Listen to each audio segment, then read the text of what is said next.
जहां से काफ़ी लोग उत्सुक हैं लड़ने के लिए, हमारे कार्यकर्ता और कई जो जिम्मेदार किस्म के लोग हैं हमारे प्रत्याशी बनने के लिए उत्सुक हैं। तो हम लोगों ने अभी 11 सीटों का अभी वो है जहां हम लोग इलेक्शन लड़ेंगे। वो सीटें हैं तो अररिया, पूर्णिया, कटिहार, किशनगंज, ये चारों जगह सीमांचल के हैं। यहाँ चारों जगह पर हम लोग अपना कैंडिडेट उतार रहे हैं। दरभंगा में उतार रहे हैं और मुजफ्फरपुर में, उजियारपुर में, काराकट में, बक्सर में, गया में और भागलपुर में।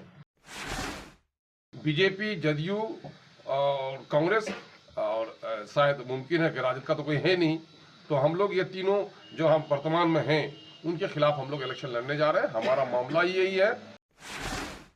बिहार की जो जाति आधारित गणना आई है उसने चौंका दिया है लोगों को कि इन दलितों ने और मुसलमानों ने हमेशा लोगों को वोट दिया, लेकिन उसकी हिस्सेदारी कभी नहीं तय की। इनकी हिस्सेदारी अत्यंत कम है। जाहिर है कि दलितों और अकलियतों की इस नाइंसाफी के खिलाफ तो हमारा एक मजबूत लड़ाई लड़ना हमारे लिए जरूरी है। इस वजह से पार्टी ने फैसला किया है।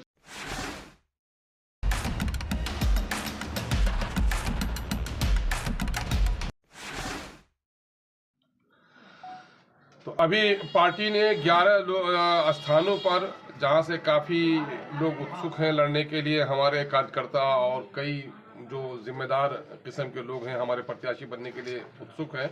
तो हम लोगों ने अभी 11 सीटों का अभी वो है जहां हम लोग इलेक्शन लड़ेंगे।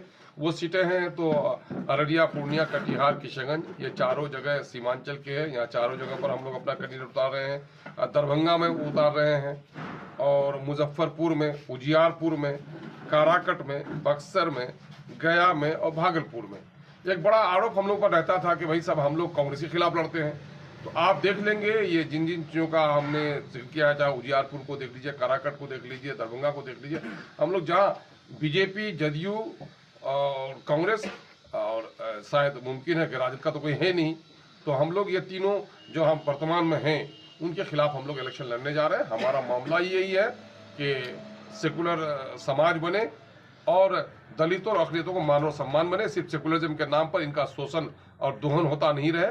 बिहार की जो जाति आधारित गणना आई है उसने चौंका दिया है लोगों को कि इन दलितों ने और मुसलमानों ने हमेशा लोगों को वोट दिया, लेकिन उसकी हिस्सेदारी कभी नहीं तय की, जिसके नतीजे में आर्थिक, सामाजिक, शैक्षणिक और सरकारी नौकरियों में इनकी हिस्सेदारी अत्यंत कम है।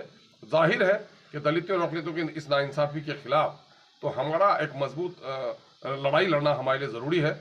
इस वजह से पार्टी ने फैसला किया है। सर, किन्हीं पार्टियों के साथ गठबंधन करके आप चुनाव लड़ेंगे, अकेले ही चुनाव लड़ेंगे? हमारी 1-2 पार्टी से अभी बात चल रही है और वो हमारे नेशनल प्रेसिडेंट जनाब बैरिस्टर असदुद्दीन अवैसी साहब से हैदराबाद कई जगह के लोग गए हैं। हम लोगों ने कहा कि जो कुछ भी हमारी पॉलिसी बनेगी, लेकिन हमारा मामला चूंकि वहां से तय होता है, तो अभी कई जगह के जो प्रत्याशी लोग हैं वो लोग हैदराबाद गए हुए हैं और अलायंस के सिलसिले में बात वहाँ चल रही है। सर, 11 सीटों पर प्रत्याशी भी चयन हो गया है कि सिर्फ 11? नहीं, प्रत्याशी का मामला अभी अंडर कंसिडरेशन है, लेकिन ये है कि सीटों के बारे में हम लोगों ने ये प्रस्ताव दिया है। सर, आप प्रदेश अध्यक्ष आप किशनगंज की लोकसभा सीट से चुनाव लड़ेंगे? जी, मेरा तो ऐलान भी कर दिया है पार्टी के नेशनल प्रेसिडेंट जनाब बैरिस्टर असदुद्दीन साहब। किशनगंज के अलावा और भी प्रत्याशी की घोषणा हुई है? नहीं, घोषणा तो मैंने कहा ना कि इन सीटों का चयन हुआ है। इन सीटों का चयन हुआ है, अब प्रत्याशियों का चयन। ऐसे ही खबरों के लिए जुड़े रहे बिहार टॉक से। यूट्यूब पर लाइक और सब्सक्राइब करें, बेल आइकन जरूर दबाएं। फेसबुक, ट्विटर और इंस्टा पर फॉलो करें। धन्यवाद।